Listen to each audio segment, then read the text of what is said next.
जो श्रीनाथ जी हैं वो कैसे प्रकट हुए, नाथ द्वारा कैसे गए। तो आइए, राधे राधे आप सभी को, स्वागत है आपका मेरे नए ब्लॉग में। तो आज मैं जा रही हूँ गोवर्धन श्रीनाथ जी के दर्शन करने। शायद आपने ना भी किए हो तो प्लीज़ इस ब्लॉग में बने रहना आगे तक और दर्शन करना। राधे राधे। हम घुस चुके हैं गोवर्धन की परिक्रमा के अंदर और भाई मानसिक रूप से गोवर्धन की परिक्रमा के दर्शन करें और मानसिक रूप से कर भी लेना भाई। और हम सीधे फिर आगे जाके जाएंगे श्रीनाथ जी मंदिर, परिक्रमा में ही है जो। देखिए परिक्रमा अभी बहुत कम लग रही है लेकिन लगेगी थोड़े बहुत दिन बाद। मेरा गला बैठा हुआ है, ज़्यादा ध्यान ना दें। चिल्ला चिल्ला के ब्लॉग बना बना के गला ख़राब हो गया है और धूप में डोल डोल के आप लोगों की वजह से फिर भी आप शेयर नहीं करते। मैं ये देखिए परिक्रमा लग रही है, थोड़े बहुत लोग लगा रहे हैं और ज़्यादा नहीं लग रही है। देखो भाई ये मेरी फेवरेट जगह है कुसुम सरोवर की, कितनी प्यारी लगती है। देखो भाई कितनी प्यारी मेरी छतरियाँ हैं यहाँ पे। गिरिराज जी की तलहटी भाई, और इसके पीछे ही गिरिराज जी हैं जो बहुत बड़े हैं। हम जाएंगे अभी तो आपको दिखाएंगे, लेकिन यहाँ पे वृक्ष ही वृक्ष हैं, इसीलिए इनसे तलहटी कहते हैं गिरिराज जी की। भाई ये है मानसी गंगा, यहाँ पर बहुत सारे लोग नहा रहे हैं और सामने बड़ा सुंदर सा मंदिर है जहाँ पर रात को लाइटिंग होती है। और वो सामने छतरी, वो तो मेरे को भाई छतरियाँ तो अच्छी लगती है गोवर्धन की, ऐसा कुछ नहीं है। और यहाँ पे लोग नहा भी रहे हैं, बोट भी चल रही है। अभी हम मानसी गंगा से जाएंगे फिर श्रीनाथ जी। ये मैं गिरिराज जी की फेमस कचौड़ी खा रही हूँ यहाँ पे। भूख लग रही थी, घर से कुछ भी आ गया इधर, टेस्टी है। अगर आप भी गोवर्धन में आते हो तो यहाँ की कचौड़ी जरूर खाना, बहुत टेस्टी होती है। राधे राधे। ये हमारे भैया जो कि गोवर्धन के सेवायत हैं और ये हमें लेके जा रहे हैं श्रीनाथ जी। और भैया जय हमें माँ की लीला बताएंगे, सब करवाएंगे श्रीनाथ जी की।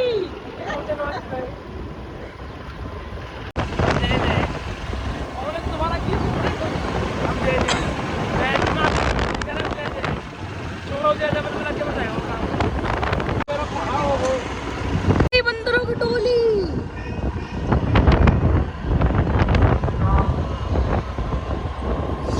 कभी भी आप लोग आ रहे हो तो आपको गिरिराज जी की परिक्रमा से होके पूछरी के लोटा तक आना पड़ेगा, जब आपको श्रीनाथ जी के दर्शन होंगे। और अब हम राजस्थान के अंदर एंट्री कर चुके हैं, क्योंकि जो आधी परिक्रमा है गोवर्धन की वो राजस्थान में होकर जाती है। और ये है रास्ता श्रीनाथ जी का।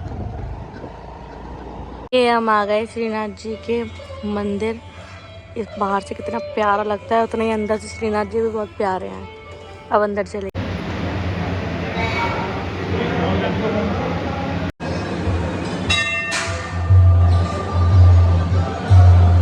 जो श्रीनाथ जी हैं वो कैसे प्रकट हुए, नाथ द्वारा कैसे गए। तो आइए स्वामी जी से पूछते हैं और वो वहाँ की सब लीला बताएंगे। चलिए। श्री गिरिराज प्रिय भक्त वांछा करू श्री जी बाबा का प्रागट्य है। जब राधा कृष्ण की लीलान को अवशेषित है गई तो श्रीनाथ जी के स्वरूप में परिणत है वो। ये उड़ीसा से माधवेंद्रपुरी जी आए संत, निष्किंचन विरक्त, आकाशवृत्ति में रहते हुए एक पेड़ के नीचे एक दिन और बने हुए मकान में नहीं रहते थे, और जो आकाशवृत्ति से भिक्षावृत्ति आ जाए उसको पारण करते थे। वो धीरे धीरे करके ऐसे ही गोविंद कुंड पे आए गए और गोविंद कुंड पे निज निवास करने लगे। एक पेड़ के नीचे एक दिन 3 दिन रहे वहाँ।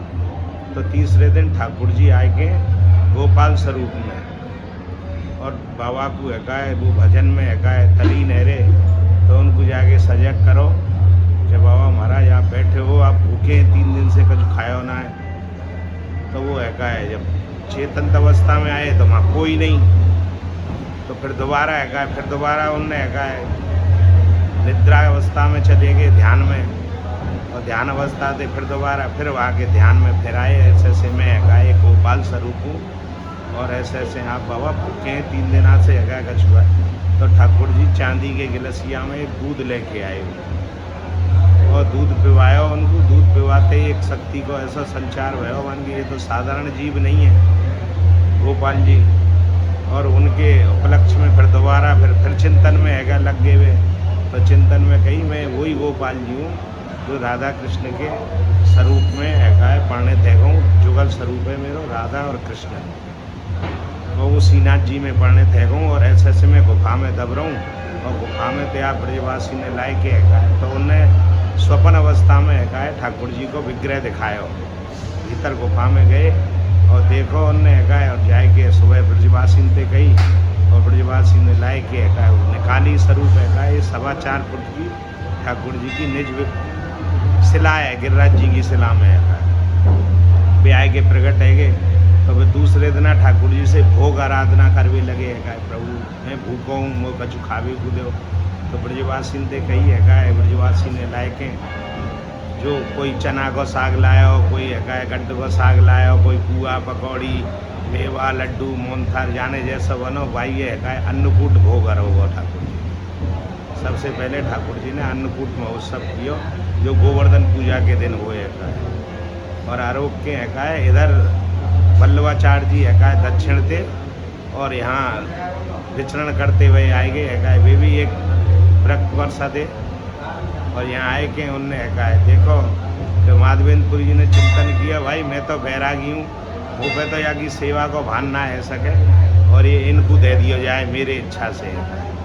तो उनने है माधवेंद्रपुरी जी ने है महाप्रभु वल्लभाचार्य जी को सेवा दे दी है। फिर थोड़े तो ठाकुर जी है शिखर पे मंदिर बनाए के वहाँ विराजमान कर दिए महाप्रभु वल्लभाचार्य जी ने। थोड़े दिन के बाद मीराबाई की चचेरी बहन है अजब कुमारी आई, और वो ठाकुर जी से प्रेम में विभल है गई।